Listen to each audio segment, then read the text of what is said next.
This is a real haunted hotel, and the inspiration for Stephen King's The Shining. Here's Johnny!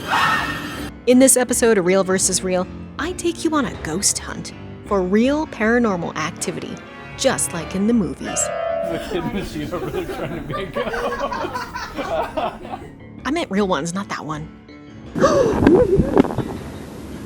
Oh my gosh, did I actually get something?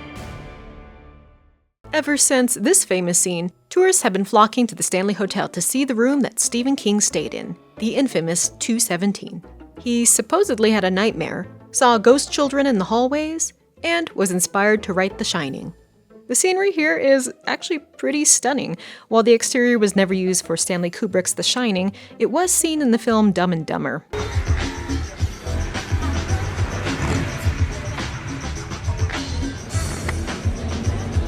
And that's kind of the mood during the day.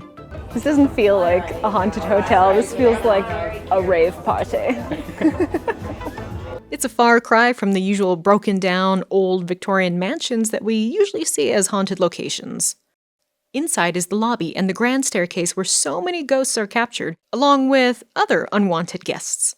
All right, take a look at this photo and tell me if you can see anything kind of strange in that top right window. Is that maybe a woman through the window? This picture's legit. The team found no evidence of tampering or photoshopped, and in fact, they found what they believe is a second ghost.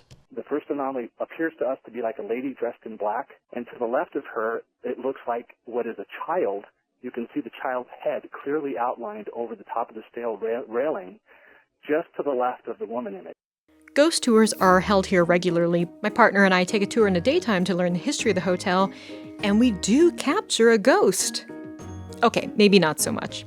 However, it seems that others have been more lucky. In the basement is a mini museum dedicated to the paranormal. Fake news. That might be real. Disappointed that we didn't capture anything, I decide to return a week later at night with my sister, who seems to be an accidental lightning rod for paranormal activity. She's captured strange events twice before this, which I'll show you here soon, and now we're here to see if we can do it a third time. The drive there at night is a white-knuckle journey, and it looks straight out of Silent Hill. In movies, it's always at night, with the creeping pale fog, when things go wrong. We decide to take the night tour offered by the hotel and snap photos using rapid-fire mode to see if we can catch anything.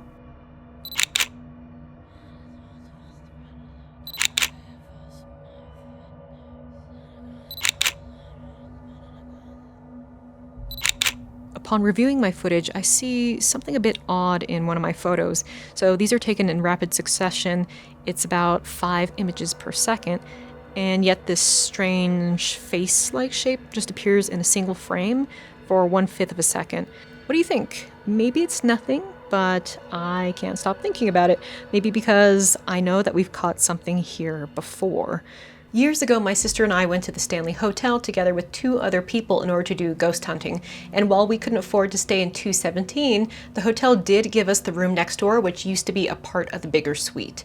We put cameras and audio recorders everywhere, and this is what we captured.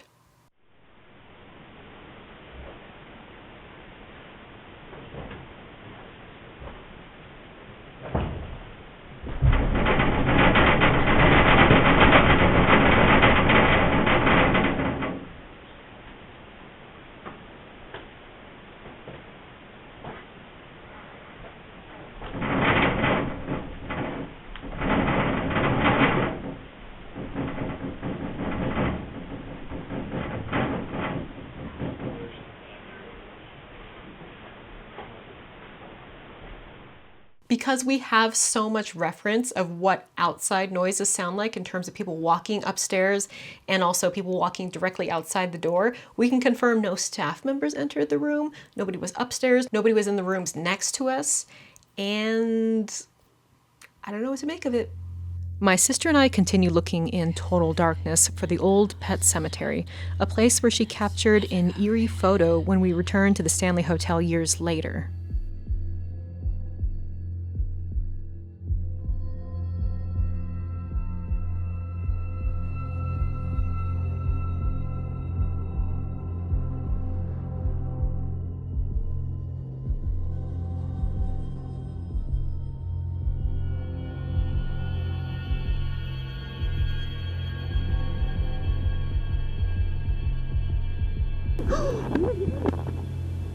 Okay, it is. It is. Yeah, it is. That's a picket fence. I don't know, but that's a picket fence. You don't think this is it? This is not the same pet cemetery that we visited. It seems they relocated the graves to this quiet, forgotten corner of the property in order to make room for a wedding venue. This time, we capture nothing. But I'm not too disappointed because I still can show you that photo that my sister took all those years ago.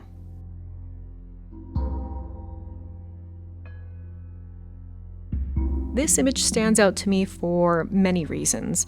First, she was using flash in total darkness.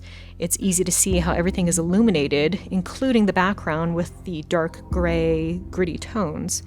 But this shape here remains pitch black. It almost looks like a complete void.